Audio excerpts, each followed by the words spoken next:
ঝালকাঠিতে জনবান্ধব ও online ভিত্তিক ভূমি সেবা প্রদানের লক্ষ্যে 3 দিন ব্যাপী ভূমি মেলা শুরু। KM ইসলাম, ঝালকাঠি জেলা প্রতিনিধি।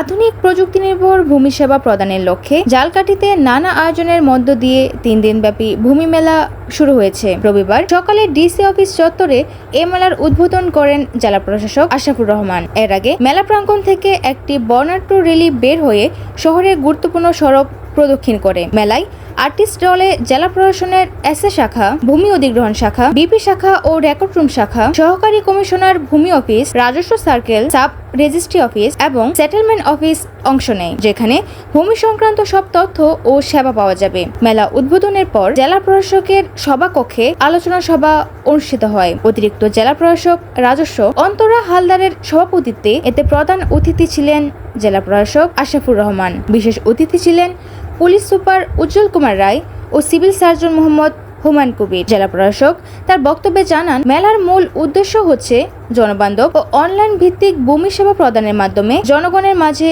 ভূমি সচেতনতা বৃদ্ধি করা। ভূমি মন্ত্রণালয়, ভূমি সংস্কার বোর্ড ও ভূমি ব্যবস্থাপনা অটোমেশন প্রকল্পের সহযোগিতায় জেলা প্রশাসন এই মেলার আয়োজন করে। মেলা চলবে আগামী 27 মে পর্যন্ত।